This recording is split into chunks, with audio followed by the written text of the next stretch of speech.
जो एग्रेशन है उनका खेलने का वो हमेशा हमने देखा है, वो तरीका है उनका खेलने का, चाहे विराट कोहली की बात कर लीजिए चाहे गौतम गंभीर की बात कर लीजिए। पर अब मुझे ऐसा लगता है कि अब वो स्टेज आ चुकी है जहाँ पे उनको एग्जाम्पल सेट करने चाहिए, जहाँ पे बहुत सारे प्लेयर्स उनको फॉलो करते हैं, सोशल मीडिया पे फॉलो करते हैं, रियल प्लेटफॉर्म पे फॉलो करते हैं। और जब आप अपने खुद के आइडियल को इस तरीके से चीज़ों को करते हुए देखेंगे तो डेफिनेटली उनको भी लगेगा कि शायद खेलने का तरीका यही है। कोई भी बच्चा अगर क्रिकेट खेलने का सपना देखता है तो उनका ये लक्ष्य बन जाता है कि उन्हें कहीं ना कहीं आईपीएल रणजी या फिर टीम इंडिया को रिप्रेजेंट करना है। तो हमारे साथ भी एक बहुत बड़े दिग्गज खिलाड़ी जुड़ चुके हैं जिन्होंने आईपीएल में बहुत नाम कमाया है और टीम को जरूरत पड़ने पर बॉल से और बैट से दोनों से ही जीत दिलाने की पूरी कोशिश की है। तो हमारे साथ जुड़ चुके हैं केकेआर विनिंग टीम, यानी कि जो आईपीएल टीम जीती थी 2012 में, उस टीम का एक अहम हिस्सा रजत भाटिया। आई रिमेम्बर 2013 का वो एक इंसिडेंट, शायद आपको याद होगा, आप पीस मेकर बन के गए थे विराट कोहली गौतम गंभीर का जो थोड़ा सा कंफ्लिक्ट हुआ, और उसके बाद से जिस हिसाब से हमने गंभीर को कोहली को बाहर देखा है, वो काफी एक अच्छे दोस्त की तरह मेरे गले मिलने वाली फोटोज आई, बातचीत की फोटोज आई। फिर अचानक 2023 में एक बड़ा क्लैश जो बहुत बड़ा मैं कहूँगी कि सवालों के घेरे में आ गया था। तो दोनों दिल्ली से हैं, दोनों काफी अग्रेसिव माने जाते हैं। तो आप इस चीज को कैसे देखते हैं? लाइक क्या कुछ एक स्पेसिफिक रीजन रहा है या is it just the players, दोनों का अग्रेशन ज्यादा है इसलिए शायद ये कॉन्फ्लिक्ट्स हो जाते हैं? देखिए, मैं इसको सिर्फ इसी चीज़ को कहूँगा कि जब मैं उनके बीच में आया था तो एटलीस्ट उन्होंने मेरी बात की इज्जत रखी और ज़्यादा देर भिड़े नहीं।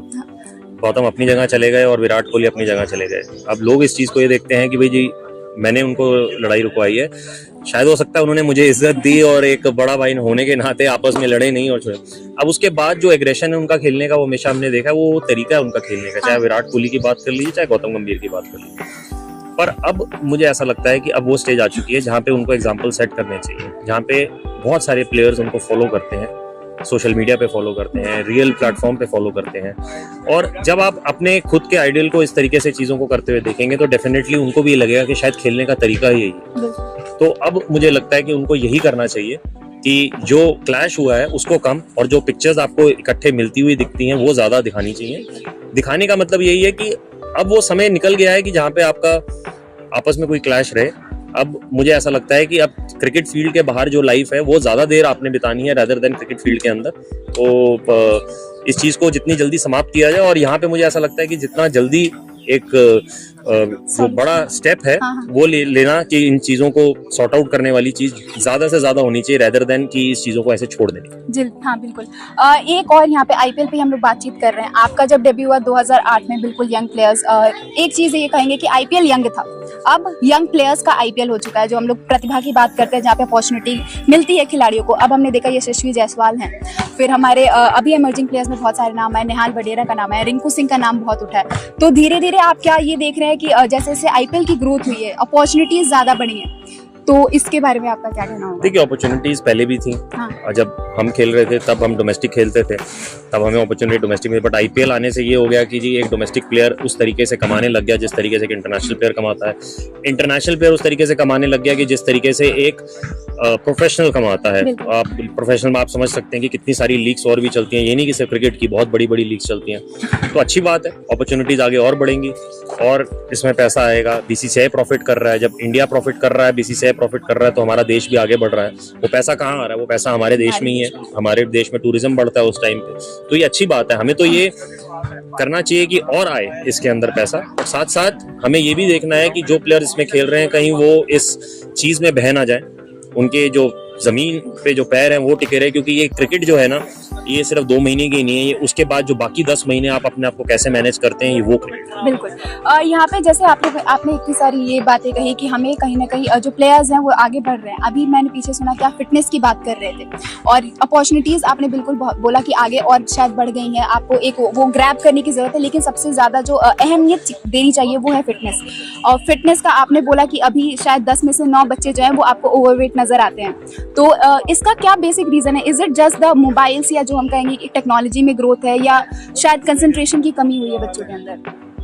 देखिए, ये चीज़ को एक्सप्लेन करना बहुत मुश्किल काम है कि मैं इस चीज़ को पूरा एक्सप्लेन कर पाऊँ।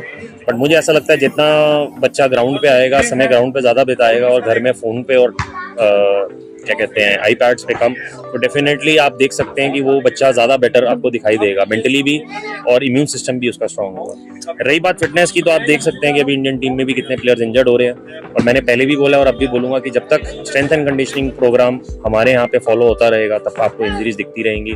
आप रोक के भी चाहे आप रोक नहीं सकते इस चीज़ को, इंजर्ड होना। आपको प्लेयर और इंजर्ड होते हुए नजर आएंगे, चाहे वो कितने भी बड़े प्लेयर हो, वो इंजर्ड होते हुए नजर आएंगे और होते ही रहेंगे जब तक स्ट्रेंथ एंड कंडीशनिंग चलता रहेगा।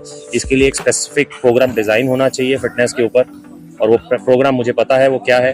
तो डेफिनेटली मेरे से बात की जाएगी, पूछा जाएगा तो मैं बताऊंगा, नहीं तो मैं वैसे ही बैठा हुआ हूँ जैसे कुआं बैठा रहता है, और वो कभी किसी के पास जाता नहीं चल के कि आप अपनी प्यास बुझाइए। तो इसीलिए जो भी चल रहा है चलने दीजिए, अब इंजर्ड हो रहे हैं होने दीजिए।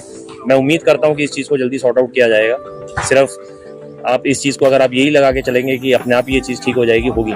इससे पहले ना सर, अब 2 सवाल मेरे यहाँ आएंगे। एक, हमने ना यंग प्लेयर्स की बात की तो शुभमन गिल का नाम बहुत एक पीक पे चल रहा है, पिछले 4 सेंचुरीज मार चुके हैं। विराट कोहली का कंपैरिजन सचिन तेंदुलकर से होता था, अब शुभमन गिल का विराट कोहली से हो रहा है। तो क्या विराट कोहली, माफ कीजिएगा, शुभमन गिल जो है आने वाले समय में बहुत बड़ा एक सुपरस्टार देखने वाले हैं? देखिए, अच्छे खिलाड़ी हैं, पर जो कदम विराट कोहली ले चुके हैं या उससे पहले सचिन तेंदुलकर ने लिए थे, तो मैं डेफिनेटली मैं उम्मीद करता हूँ कि वो कदम ये भी ले पाएंगे, क्योंकि इस चीज़ को कदम लेना इज़ नॉट अ प्रॉब्लम तब आती है जब आप उसको डाइजेस्ट ना कर पाए। तो मैं सिर्फ ये चाहता हूँ कि आपके कदम जो है वो ज़मीन पे रहें और आप हवा में उड़ते रहें। हमें आपसे बात करके सर बहुत अच्छा लगा, अपना टाइम हमें देने के लिए बहुत बहुत धन्यवाद। थैंक यू, धन्यवाद।